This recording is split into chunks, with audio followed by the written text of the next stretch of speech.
Mari sama-sama kita awali talmin dengan baca basmalah. Bismillahirrahmanirrahim. Allah Subhanahu wa taala di dalam surat Al-Hujurat ayat 62 berfirman kepada kita sekalian ketika Allah nyatakan, Allahu yabsutur rizqa liman yasha'u min ibadihi wa yaqdiru lah. Sesungguhnya kata Allah, Allah itu yabsutur rizqa, akan memberikan rizki kepada siapa rizki itu diberikan? Allahu yabsutur rizqa liman yasha, kepada orang-orang yang dikehendakinya, min ibadihi, dari hamba-hambanya, wa yaqdirulah, dan Allah menyempitkannya. Jadi rezeki yang ada daripada kita, yang Allah berikan, itu semuanya katanya sudah diatur. Memberikan basit, memberikan yabsutu, memberikan lapangan rezeki, kemudian muayyaqdirah, dan kemudian juga bahkan menyempitkannya. Pengaturan pelapangan dan kesempitan rezeki itu Allah sudah tentukan. Cuma yang jadi masalah bagi kita dalam menanggapinya. Rezeki itu ada yang biasanya kita manusia ketika dilapangkan yabsutur rizqa, kita menjadi bergembira, menjadi senang, ya. Tapi ketika Allah berikan lapangan rezekinya atau sempitkan rezekinya, maka kadang-kadang kita menjadi susah. Padahal pengaturan itu Allah sudah atur. Nah, lihat ya. Kenapa bisa terjadi demikian? Biasanya kita ketika dilampangkan rezeki, maka kita akan ucapkan alhamdulillah, bergembira kita, ya. Kemudian kita bahkan kenapa demikian? Karena itu mengenakan bagi kita. Kita bisa melakukan sesuatu apa. Tapi ketika Allah sempitkan rezeki kita, maka kadang kita nggak diterima tuh, mengeluh kita, ya. Kemudian kurang terima akan ketentuan takdir Allah Subhanahu wa taala. Nah, ketentuan-ketentuan yang Allah tentukan kepada kita sehingga kita rasakan sekarang antara kita bisa jadi berbeda antara satu lain. Nah, itu kadang kita mensikapinya berbeda-beda. Bagi orang-orang yang sudah dekat kepada Allah Subhanahu wa taala, mensikapinya itu bagaimana? Nah, ini pagi ini yang saya mau sampaikan. Supaya kita tidak bisa atau tidak salah, minimal kita mendekati mensikapinya dengan baik dan bijak. Nah, Syekh Ibnu Athaillah menyatakan, ya, al-arifuna idza busitu akhwafu minhum idza kubidu, wala yaqifu ala hududil adabi fil basti illa qalilun.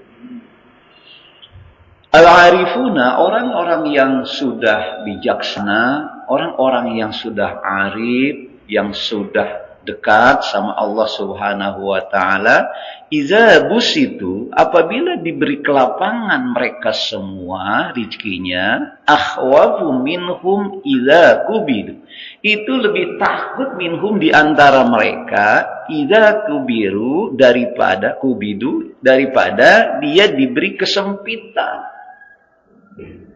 Gitu. Jadi kalau orang yang sudah dekat sama Allah itu, dia lebih takut ketika Allah berikan dia kelapangan rezeki daripada dia kelebihan rezeki. Ini orang-orang yang arif, orang-orang yang bijaksana. Kita beda nggak? Beda nggak kita? Beda. Kalau kita itu bergembira, ya, apabila kita diberikan kelapangan. Tapi kalau orang-orang yang sudah bijak melihat tentang rezeki itu, maka katanya di sini, idza busitu akhwafu minhum idza kubidu. Dia lebih, orang-orang yang arif, dia lebih lebih takut diberi kelapangan daripada dia diberi kesempitan. Kenapa demikian? Pertanyaannya, Karena sesuatu pemberian-pemberian Allah yang bersifat rezeki kelapangan, itu biasanya kita tidak bisa mengendalikan. Biasanya kita itu sulit mengendalikan ujian yang bersifat kelapangan daripada kesulitan. Tuh.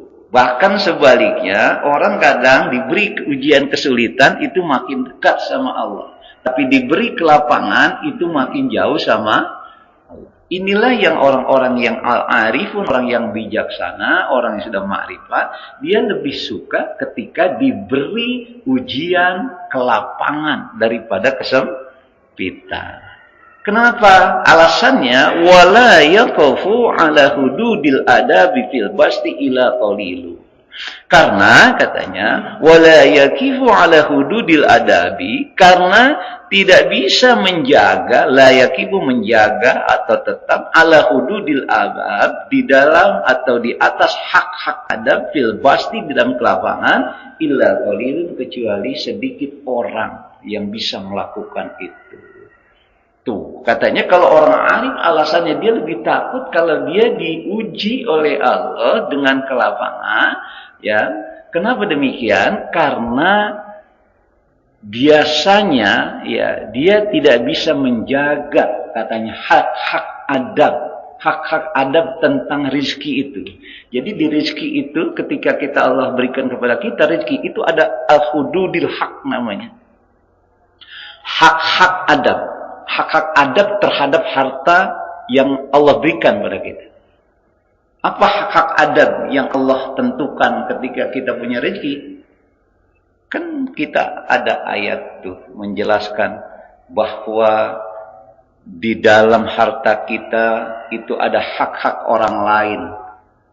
Ya. Wa fi amwalihim haqqun lisaili wal mahrum.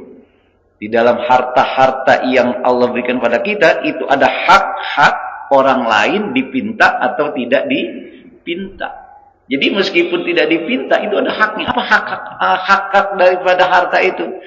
Ada zakatnya, kalau sudah mencapai nisab, haul.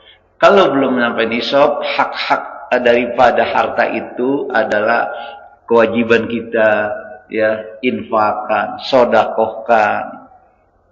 Dari harta itu, kalaupun dia tidak mencapai nisab daripada zakat. Jadi ada hak orang lain di harta kita. Nah, oleh karena itu orang-orang soleh, orang-orang yang baik itu, ya, dia memahami ada hak-hak harta yang Allah beri kepada dia.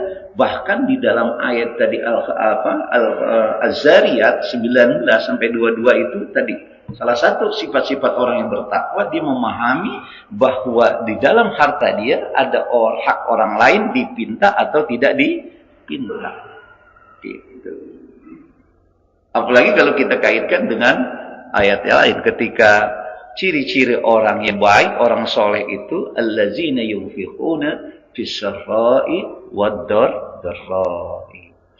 Orang-orang yang bertakwa adalah orang yang sudah mampu dia menafkahkan sebagian rezeki-rezekinya, hartanya, baik dalam keadaan sempit maupun dalam keadaan lapang. Nah, orang-orang yang arif memandang itu ketika di dalam harta itu tidak diberikan haknya, katanya, maka lebih baik dia lebih takut diuji dengan kelapangan. Kalau orang yang susah kan haknya bagaimana untuk dia aja makan susah, bagaimana dia memberikan hartanya kepada hak-hak harta itu dia keluarkan, gitu kan?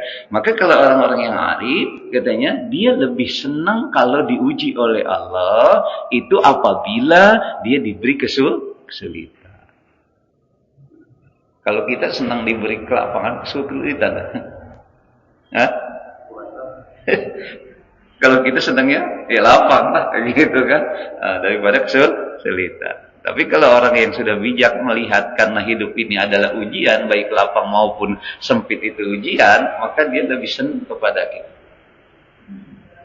Kalau kita boleh pilih, cuma kalau hidup ini kan bukan pilihan. Memang kalau Allah takdirkan demikian itu. Nah, oleh karena itu bagaimana kita mensikapinya? Kalau kita di posisi, kalau memang demikian, di posisi ketika kita berada dalam posisi kelapangan, maka kita harus tahu hak-hakul adab fil mal. Kita keluarkan, itu bagus. Bagus itu, ya. Sekarang kalau posisi kita tidak lapang, sempit, rezeki kita biasa, pas-pasan dan seterusnya, ya. Itu juga bagus. Kenapa demikian? Karena kita tidak akan, insya Allah tidak akan pernah punya hak-hak yang harus kita lakukan dari harta itu. Gitu. Kan hidup ini ujian, Pak. Jangan dikira ujian itu adalah ketika kesulitan. Gitu. Bahkan di pasal berikutnya, sesuatu yang Allah tidak berikan itu merupakan pemberian. Apa ya? Sesuatu yang Allah tidak berikan kepada kita itu merupakan pemberian. Contoh, kita inginnya kita menjadi orang-orang yang baik secara ekonomi, jabatan, anak pada sehat, lulus semua, jadi orang semua. Ketika ada sesuatu di dalam keluarga kita, itu tidak diberikan sesuai dengan harapan kita, itu merupakan pemberian Allah. Kok gitu saja? Iya. Jangan dikira ketika Allah menahan sesuatu rezeki kepada kita itu bukan pemberian. Itu pemberian Allah. Karena bisa jadi sesuatu yang kita inginkan secara manusiawi itu tidak sesuai dengan kehendak Allah. Sedangkan kalau kita cross bandingkan kehendak kita dengan kehendak Allah, bisa jadi kehendak kita itu baik menurut kita, tapi belum tentu baik menurut Allah. Bisa jadi menurut kita itu tidak baik, tapi itu baik menurut Allah. Jadi penahanan sesuatu rezeki atau apapun yang kita minta, apapun yang kita inginkan, itu sebenarnya pemberian dari Allah Subhanahu wa Ta'ala. Nah, kalau sudah begitu, yang ada pada kita, kalau kita sudah bisa memahami macam itu, yang ada pada kita, insya Allah kita akan menjadi orang-orang yang qanaah, berhusnuzon pada Allah Subhanahu wa Ta'ala, tidak berburuk sangka, gitu. Mudah-mudahan tuh ya. Jadi udah nggak pantas lagi mengeluh, udah nggak pantas lagi kita mencaci maki keadaan. Hujan terus, kapan mau lakunya nih dagang es? Ya, hujan terus, gimana nih kaki encok, kambuh terus, udah nggak ada saatnya, nggak ada waktu lagi. Udah salah kita dalam menerima keadaan itu, mengeluh demikian. Karena pada prinsipnya ketika kita melakukan itu berarti kita tidak memahami tentang hakikat dari pemberian Allah.